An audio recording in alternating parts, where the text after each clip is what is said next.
Hi, welcome to Every Single Journey, a family life original podcast for singles. My name is Becki. I'm a single girl in my 30s who is passionately pursuing this life God has given me. Join me as we navigate the season of singleness together. You guys, this is our 10th episode. We're officially in double digits. That's a good feeling. Crazy. And joining us on this double-digit episode are Emma.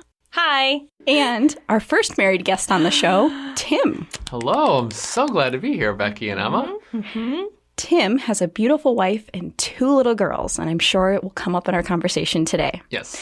We're discussing the season of change when your friends are getting married and having kids, or you're the one getting married and having kids. This change can often feel like we're losing our friendships. Emma, what are some of your thoughts on this season of change? Whew, so many thoughts. Oh my goodness. Oh, I love that we're talking about this because everyone experiences it. No matter what season of life you're in, inevitably, it comes up. I think that sentence of, oh, all my friends are getting married and having kids, and I'm losing them. Oftentimes it can feel like a loss. It is bittersweet. But ultimately, just like everything in life, it's a transition.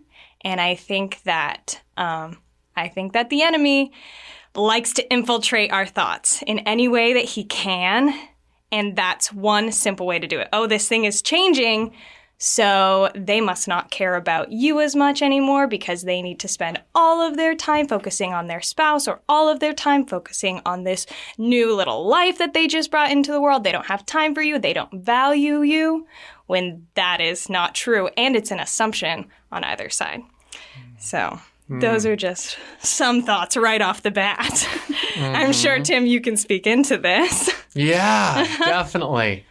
I'll speak about the single friends being married part from my own perspective, and then when it comes up, the having kids perspective and how that changes the relationship. That's a lot more fresh on my mind, and when I give that perspective, I'll be mainly sharing like what I've seen my wife go through. To talk about your single friends getting married, though, and I'll speak as the one who was a single friend and then went and got married, because I got married, I did get married really young. Like I was still in college, so for me, that meant I was leaving the dorm, guys, leaving like, oh, there goes Tim. He's going to be married next semester. We're not going to see it anymore. There was all that kind of thing. And the thing that I experienced both sides of were, and I wish I had done parts of this better myself, was seeing We both, always do. right? There are always things that we can do better. So true. And it's like, the present wise version of ourselves would Right. counsel our younger selves. But like what I saw, what I would see from some friends was like, there was kind of a sort of a guilt tripping. Like, oh, Tim's leaving us for Trinity now. That's my wife. And like, and like, I know that was in good natured fun. And if I were to look back on it and be like, Tim, that's their way of saying they care about you. And they're missing a part of you that doesn't get to have, Halo game nights anymore in the dorm room and all those kinds of things, I wish I had seen that as more of like their expression of like, hey, we're kind of sad and we really care about you. I think at the time there was part of me that felt like, well, they don't understand, how important this relationship is to me. They don't realize that like, we're not just dating, like we're planning to get married here. So, like you said already, Emma, is that idea of understanding from both sides, like that there's transition happening here. And that really calls both halves of the friendship to need to understand the other person is going through something that's hard for them. I guess what I would say, I mentioned wishing I had done things better, is I think there are ways I could have made sure that my friends knew that they still mattered to me and that they were really important to me. And I mean, granted, yeah, my then fiance was going to have more of my time than my friends were for obvious reasons. But I know there could have been ways that I made them feel more like, hey, I'm not trying to leave you behind. Right. You really do matter to me. I'll say the friends who, the ones who I still do know, I really appreciated this too. One of my buddies would tell me like, this is okay that you're not hanging out with us as much right now. Like, I know that this relationship is going to be important for you in a really different and unique way for the rest of your life. So I understand that. And that always, I always appreciated that. That friend had a lot more maturity than I did even in that topic. I love that you both touch on the bittersweetness of it, because I feel like that is such a great word to describe it. Because on one hand, you feel that loss, and you feel that loss of their presence because they're not at everything as often as they were, because their special someone takes more of that time and is going to continue to take more of that time. But it's also such a sweet thing because they found a special someone to take that time, and how their relationship and their personality is going to grow and deepen because of that. And to me, I feel like it's something that kind of, as a single person, I will put in its own category of feeling like I'm losing or feeling bittersweet, because life changes in a lot of different ways. You get a new job, you get a promotion at work, you buy a house, any of those big like milestone moments or something exciting to you that you celebrate. It's so easy to celebrate so many of those other things, like a job promotion or buying the house. It's like, oh yeah, I'm all in, let's celebrate. But for me, it's like, oh, as soon as somebody's, getting married, I immediately go to that sadness part of it. And that's where I tend to focus. And it's like, oh, it's so, on one hand, it's so sad, but on the other hand, it's so happy. And how do I reconcile that? So for me, it's like recognizing that this moment is a big moment for them, just like we have many big moments in life, but for some reason I stick it in its own category, and it's like, oh, I'm losing them. It's never going to be the same, and woe is me, and let's throw a pity party. Yeah. I think something about how things change that I don't know if this is helpful. Is it important for a married person to remind their single friends that they don't think of their single friends as third or odd wheels? That's not the case. Like, if your married friends, and I'm going to assume that these are real friends, okay? Not just people who likes to hang out with you because you were there. Right. But they're like your real friends. Yeah. And they're married and you're happy for them. Yeah. They don't all of a sudden like think like if there's any hesitation of, well, I don't know, it's just them and their wife. Like this is not a tricycle. They don't see you as a third wheel. Like, they still love you, and they love getting to introduce their now spouse to you if you don't already know that person, or growing in a relationship with you and their spouse. That's actually, even in some senses, a special new level of the friendship for them that I think really just brings you closer to them as a friend. It doesn't put up a wall.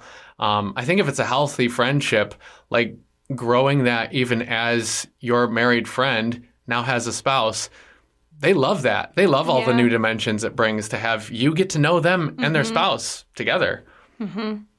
I love that you can touch on that side of like having a friendship with your spouse, like as that entity that you have become because you are one, that friendship with your single friends still. Because I have personal experience. I'm really grateful that you guys know I lived with a married couple for a year and a half.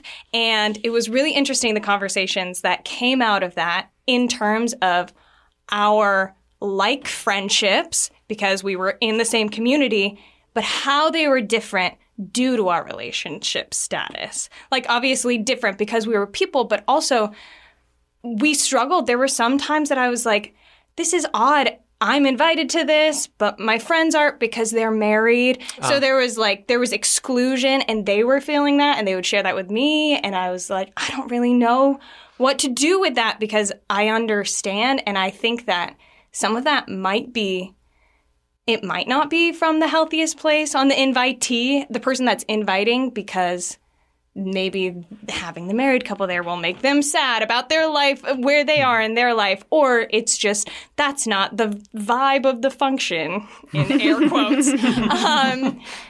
So it was just a learning experience, but I was grateful to have that conversation with them of being like, hey, we're still people. We're still the same people that we were to an extent before we were married, and we still long for those relationships. So it is difficult when we see that there are people that are valuing you and trying to put time into you, and they kind of pulled back on that when we got married because they know that we have our person, and obviously we have our person and we are building this relationship, but we can't be alone. That's not what we're created for. We need that community. So how do we shift? I guess that's something for a question that you can speak into, Tim, of when you got married. How did you find that healthy balance of the community shifting? Yeah. Is this a place where I could, if I'm not jumping ahead, Becki, bring in the kids part of the conversation? Bring it in. Because I feel that on, like, everything you're saying touches on that level with my and my wife Trinity's experience right now. And I think I love disclaimers.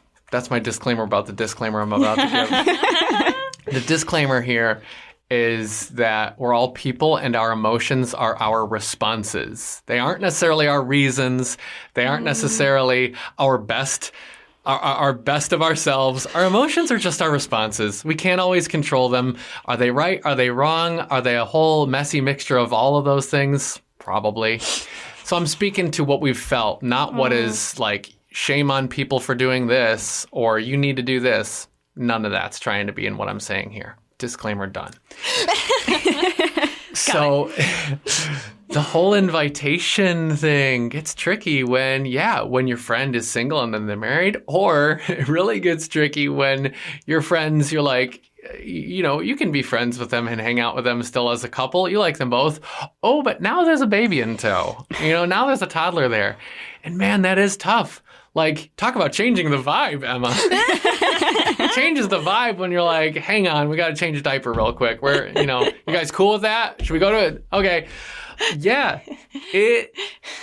That changed. For Trinity and I, a lot of our relationships are a lot of people who are our closest friends right now never knew us single. They only ever knew us as a couple. Right. And so that's unique to our experience right now. Everybody who is our current, active, closest friend where we live only knew us as a couple.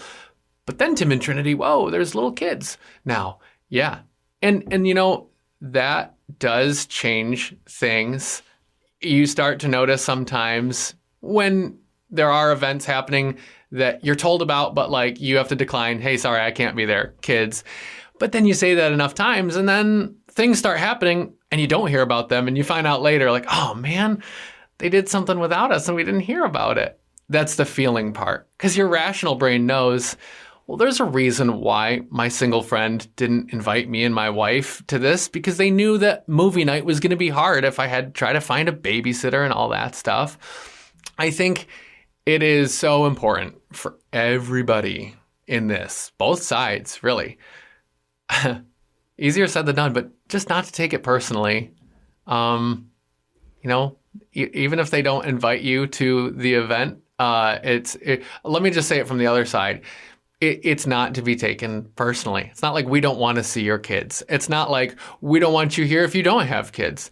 It's not that. It's not meant to be personal. But I think keeping communication lines open, that's hard to do. It might even be awkward, but I do think it's going to be important to the relationship, having a way to keep growing while things are changing. Mm-hmm. I can speak into that because I recently just relearned how important the communication piece is, because throughout the last handful of years, I've had friends who, you, Tim and Trinity, I've only ever known you as a couple, but you guys were really great as I was getting to know you. We would kind of split the couple in a sense because Tim and his guy friends would go do things and Trinity and us girlfriends would go do things at the same time, but in separate locations or around the same time, just so we could get to know everybody as an individual. So Trinity can get to know us as an individual and we can get to know Trinity as an individual. And then there were a ton of things that we'd all do together, and you didn't feel that preconceived, they're the married couple in the room, so it's going to be awkward, or we're going to be the third wheel, or we're just going to be out of the ordinary because we're single and they're not. You didn't feel that. You just went and had fun and enjoyed. And then Tim and Trinity, for you guys adding in the kid piece was a new experience for me. But then I've also had friends who went from, they were my single friends, and then they started dating, and then they got married. And something I've learned is I've had to be okay with and push myself to always extend the invite and try to keep that line of communication going, even if it's like, I invite them, but they're going on a date night, or the kids need to be in bed, or they have their legitimate reasons for not coming that shouldn't deter me from reaching out. Because bottom line is, I really want to keep that friendship going, and I really want to reach out. And like Tim and Trinity, with your guys' situation and how unique it was when you had kids, there was a lot of change that happened and a lot of unexpected circumstances that came up that required, needing more help, spending more time in the hospital, spending more time at home, needing someone to go walk the dog. And it's like, I want to be there and help them, but I don't know how. But I also recognize they're in such a unique situation that is so overwhelming. They don't necessarily know how to communicate that to me of, yes, we need help, but I'm so overwhelmed right now, I don't even know how to ask you for help or what to say you can do for help. So just recognizing, yes, it comes from both sides. Both of us want to continue this friendship and want to continue getting to know each other, but sometimes neither one of us knows how. You just got to try something and see what happens.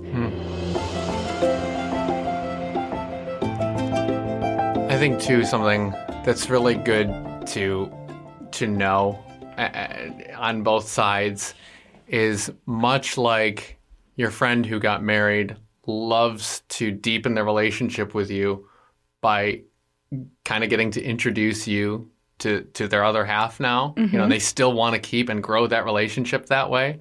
Bonus friend. Yeah, bonus friend. Level up. It's I have to say, one of the most special things is when those friends also have kids, they love, I'm telling you, to see you be part of their kids' lives. Truly. Yeah.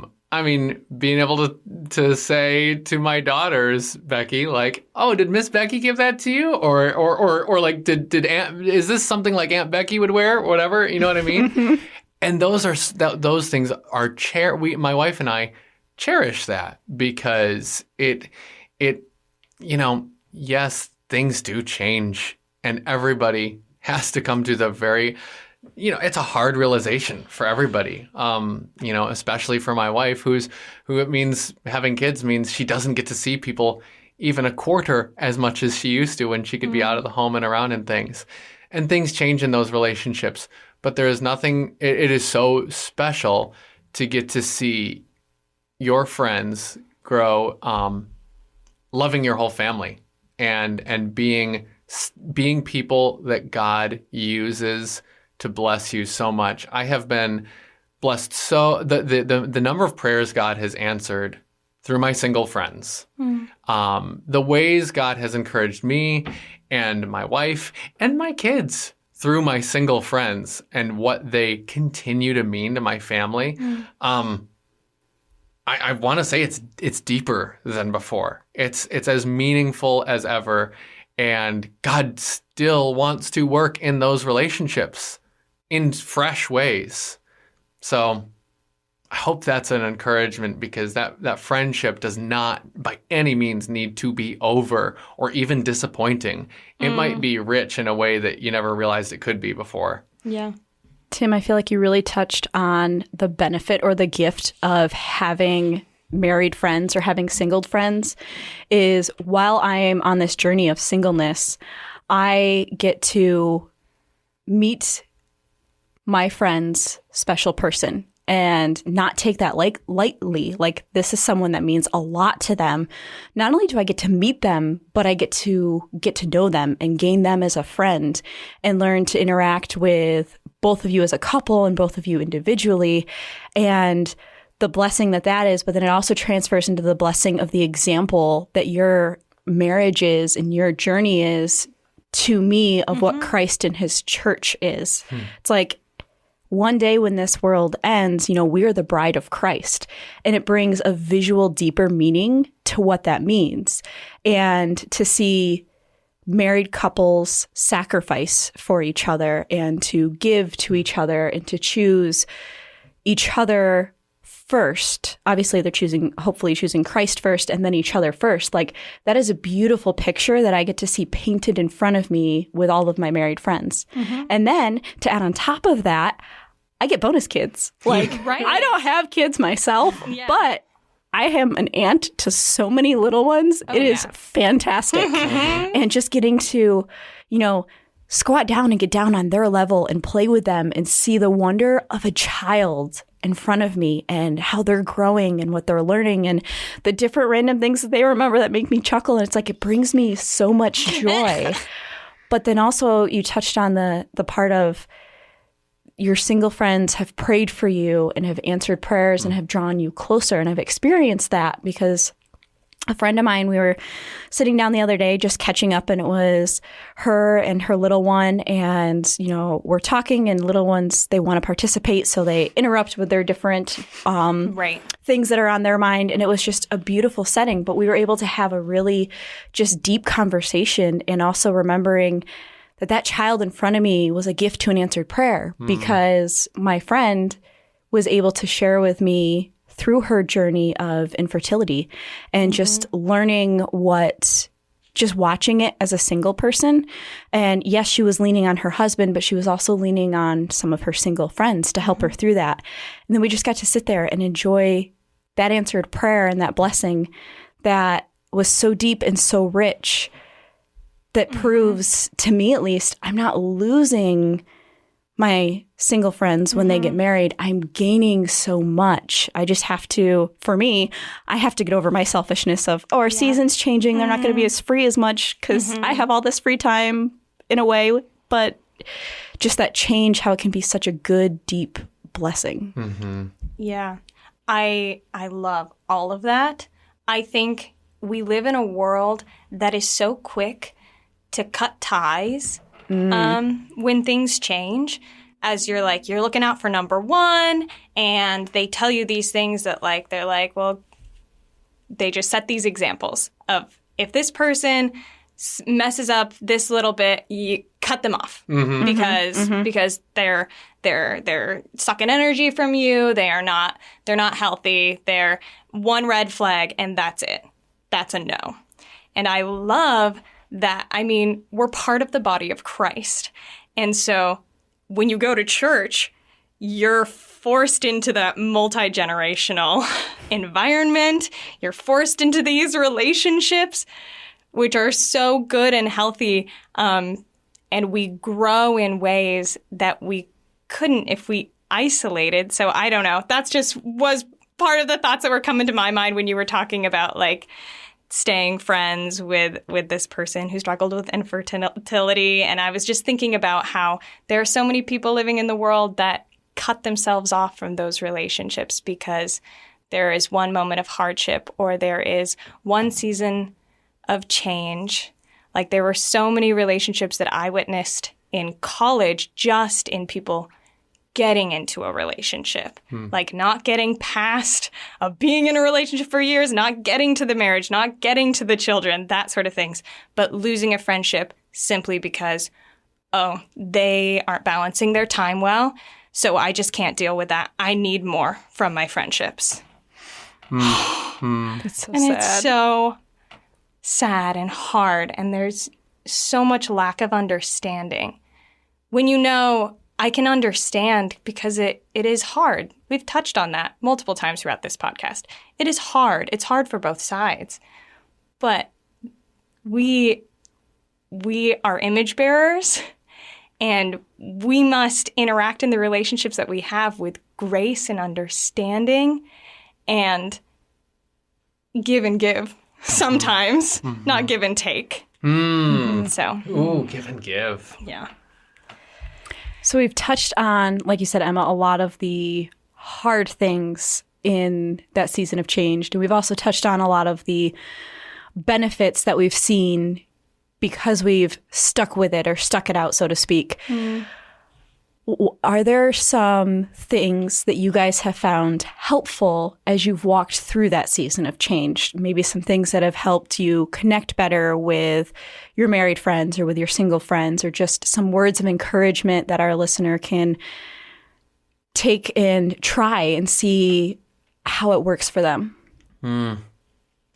I think that doubling down on what you just said, Emma, about not cutting people out is really important, because the hurt's going to go on both sides. It's just going to happen probably.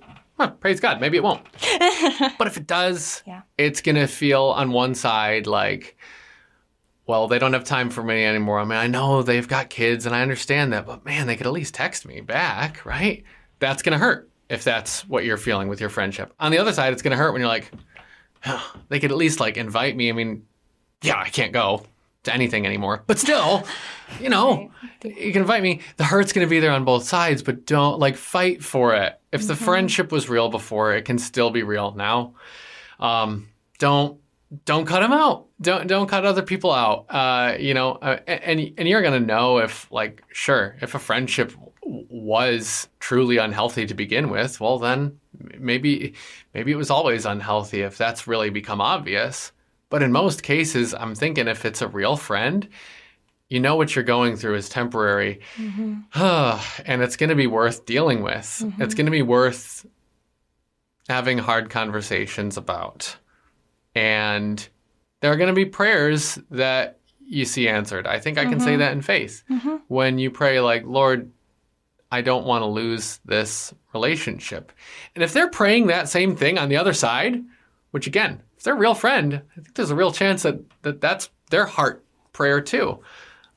I don't think that's a relationship that God is done with, working with in either of your lives. So if the relationship mattered to you before, and if you believe it mattered to them before, then guess what? There's good news. This can still work out. And it can be even more beautiful. And we have a great God, and he will intercede on our behalf. Even if we don't know the solutions to that relationship. And I was also thinking how beautiful that sometimes hardships in those kind of relationships, transitions in that, bring new fruitful relationships as well on both sides, because couples need couple friends and singles need single friends. And maybe you wouldn't have been put in the opportunity in that place to develop new relationships and know more like-minded people because you were isolated in this friend group. So there are blessings within that. That was just what I was thinking, because sometimes you need other people, but that doesn't lessen the weight of that friendship that's going through this time. But maybe you're leaning on others, and then you'll come back together. I've recently discovered the power in having the clarifying conversations or the clarifying statements, because I assume they know what I'm thinking when I send the invite. And what I mean by that is I invite somebody to something and my thought process is, okay, I'm inviting this person. They have kids. It's kid friendly. I don't need to clarify that they can bring their kids. But somebody reached out to me and they're like, hey, I really want to come. I just was wondering, like, can I bring my kid or not? Like, it's fine either way because I can find a babysitter, but I just wanted to ask what your thoughts were. And I was like, how simple is it for me to just clarify when I send the invite, kid friendly or come by yourself? You know, leave it up to them to choose. Or even just the clarifying with my couple friends who are going through that hardship of being like, hey, I'm here for you and I'm going to keep reaching out and I'm going to keep inviting, and just know that sometimes that can get discouraging for me, but I'm going to keep doing it and keep asking because I want you guys there. But I also completely understand that because of these new circumstances that you're learning and adjusting to, you might not be able to make it as often, but just know my door is open, and just having those clarifying conversations. But then on the flip side, also having those clarifying conversations with myself, because Tim, I think you mentioned earlier about, you know, we don't view you as a third wheel. But internally, I can be like, oh, I am doing something with this couple, and it's just this couple and me, and now I'm the third wheel, and so now I'm going to go into that outing feeling awkward and bringing that awkward energy with me, when if I have the clarifying conversation in my head ahead of time of like, there's no reason to bring that awkward energy with me because, like you said, Tim, they don't view me as a third wheel. They just want me there because they enjoy my friendship and the time spent together. And I guess even further than that, being willing to apologize when we get it wrong. Of like, oh, you know, I'm really sorry that I haven't sent those invites to you, Tim, because you're a married couple. Or I'm really sorry that it wasn't kid friendly. I didn't communicate that ahead of time. It's something you don't necessarily think about and you don't mean to do, but it happened. And sometimes just having that, I'm sorry that happened. I realize it now and I'd like to move forward in a better light.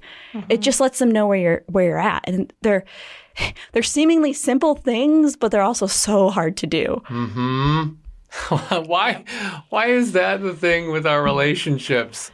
Like, if everybody knew what everybody was thinking, in a certain sense, it's like, oh, okay, we're after the same thing. Neither one of us wants to hurt the other. We both care about each other a lot still. We want to realize that there's not any awkwardness, and we just want this to work. But it's hard to just be honest. It's hard to just not take things personally. And that's why I think really one of the cool things about this podcast is like, it's about singleness, and ultimately your Christian life is about relationship with Christ. Correct. Right? And that's what all, relationship is. It's always work in our human relationships, and seeking the Lord too takes our whole heart. And so that's just something to me that strikes me, that like these things do take work and they are uncomfortable. And then, like a lot of uncomfortable things that are worth doing, you're really glad that you did them when you have faith in the process and say, I trust this person. I still trust them. Things have changed, but I still trust that this is good. Thanks for listening to episode 10 of Every Single Journey. If you liked what you've heard, click the subscribe button to be notified when future episodes are released. You can share this podcast on your social media pages so others can be encouraged too. If you're looking for more faith-based content like this, be sure to check out Family Life's other original podcasts, including If That Makes Sense, Therese Talk, 10 Minutes With, and the Parable Podcast. Family Life is a listener-supported ministry. Your financial gifts make podcasts like this possible as we seek to share the hope we have in Jesus. You can find out more on our website at familylife.org.